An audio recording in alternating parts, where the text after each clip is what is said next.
You know, lately I've been getting lots of requests like, Tom, when are you gonna do a Stevie Ray Vaughan video? Do a Stevie Ray Vaughan video, Stevie Ray Vaughan, Stevie Ray Vaughan, Stevie Ray Vaughan.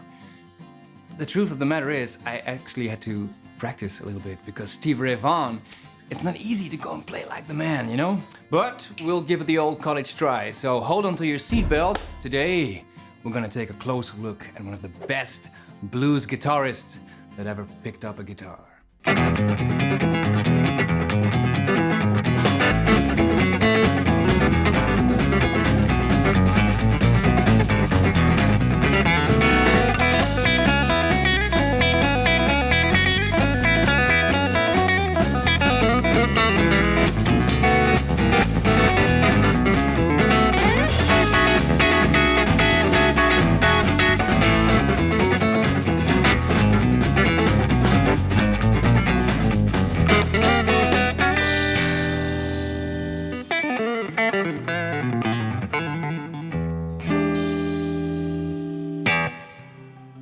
Now that was just a small part of that song. Imagine having to keep that up, not just for one song, but an entire evening.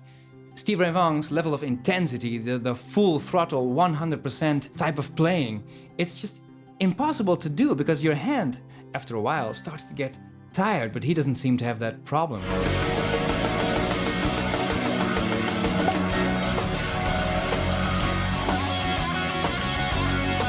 You know, think of it like this. It's like doing a push-up contest with a guy who can do 1,000 push-ups and still keeps going.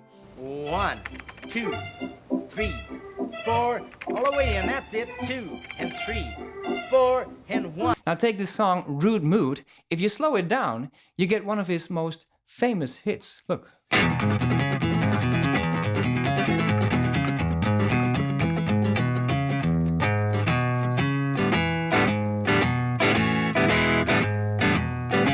Pride and Joy. In that song, he uses many techniques which he uses all the time. Now, basically, we have these couple of notes.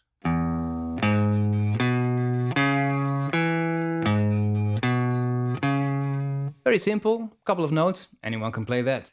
But then he uses the Hendrix muting technique. Instead of just pressing down one string, like the A string here, 2nd fret, what you want to do is press down the string while also at the same time muting all the other strings with your index finger and thumb. So now we have mute, the note, and muting all the other strings. Now why do you want to do that? Because now you can play strong and full.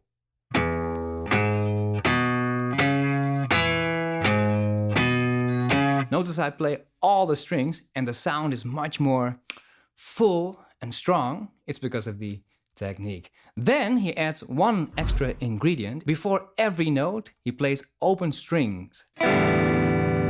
Sounds a bit weird, right? But in the song, now you get...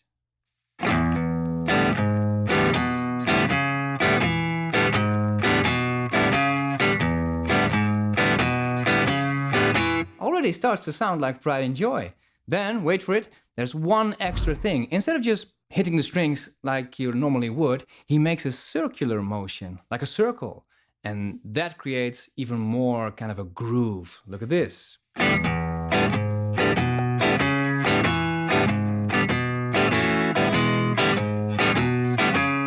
Now he also uses the same technique in a song called Cold Shot, for instance.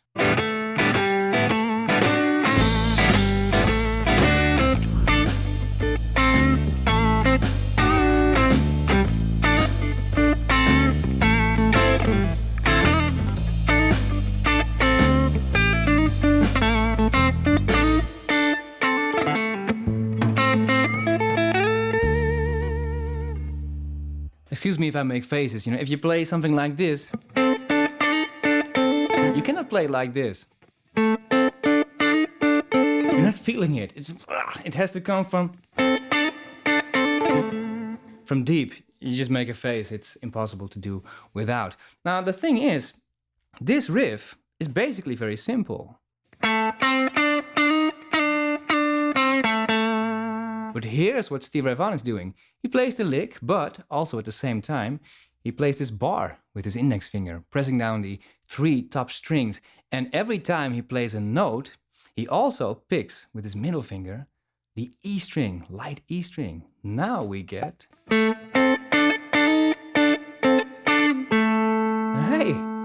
And that's the Stevie Ray Vaughan signature lick. Now, Stevie Ray Vaughan was also a master of dynamics. And dynamics, remember, is playing soft and loud and everything in the middle. So Stevie would never play it like this. He would do this. You hear the difference?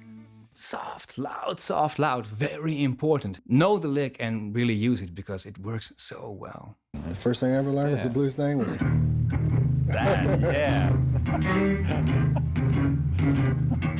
So we know that Stevie's playing is renowned for his level of intensity. But that doesn't just mean it's all about playing loud and everything. The intensity must be there also when you play something very minimal. Take a song like Timpanelli.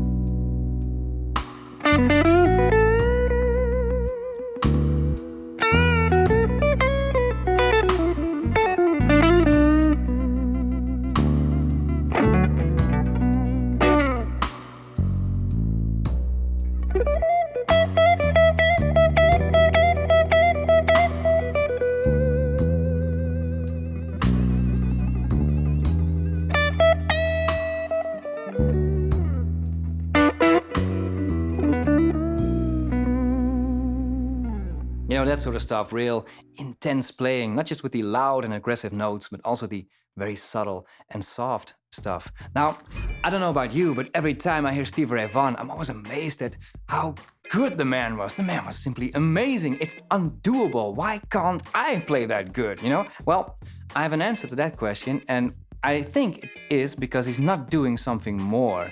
He's doing something less. Most people, including myself, when they play guitar, there's not one person playing the guitar, but there are two. There's an observer. You're observing while you're playing. It's like this. Let's do a bend. Descending. How about some triplets? We should skip the minor pentatonic. Let's go to the... You see what I'm doing? I'm thinking what I'm playing. I'm judging. Thinking about the next riff, thinking about technical things I should be doing or shouldn't be doing. I'm thinking. Now, Stevie Ray Vaughan once said, when I play, I do not think. Sounds very simple, but that's very profound. That's the essence. Because if you're not thinking, what's left? Being. Well, that's exactly what Stevie Ray Vaughan is doing. He's not playing the guitar, he's actually being one with the guitar. What's the difference? Well, the difference is whatever comes out is pure and natural. Why? Because it's not fabricated, it's not thought up. Thought gets in the way. And that's, I think, the absolute secret.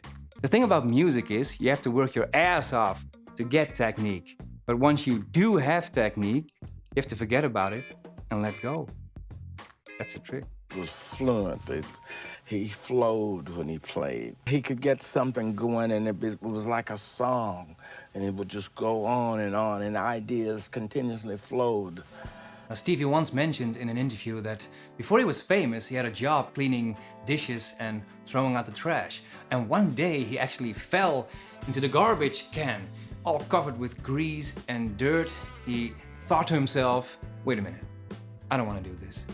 I want to be on stage playing guitar like Albert King. And Albert King was an amazing blues guitarist and a very prominent influence on Stevie's playing together with Jimi Hendrix. The sky is crying.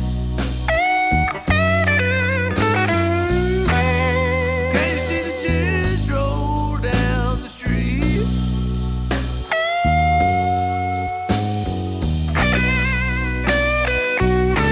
The sky is crying. Can you see the tears roll down the street?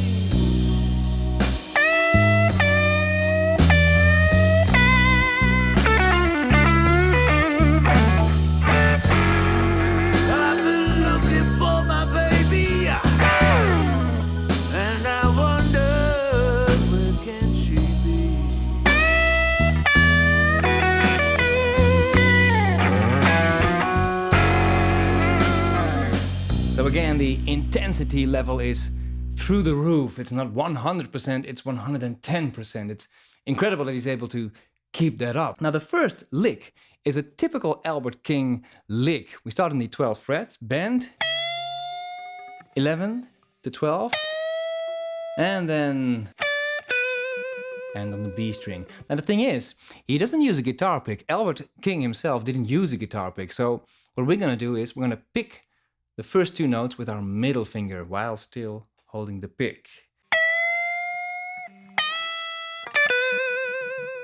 And that creates that extra oomph that we need.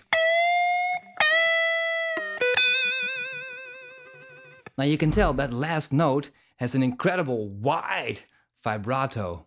A vibrato can be narrow. The wave is not really moving that wide, or it can be, and you want it really as wide as possible. By the way, Stevie Ray Vaughan had one of the best vibratos a guitarist could ever ask for, you know? Now notice, I shake the neck, and I also use more than one finger. Don't use just your ring finger because you barely have enough strength. Now to have a good vibrato like Stevie Ray Vaughan really takes years of practice. I remember it took me a very, very long time to get a bit of a decent vibrato, so stick with it and just keep practicing until you get it right. Okay guys, that's it for today. I hope you enjoyed this video. If you want me to do more videos on Stevie Ray Vaughan, let me know in the comments down below. And I will see you next time.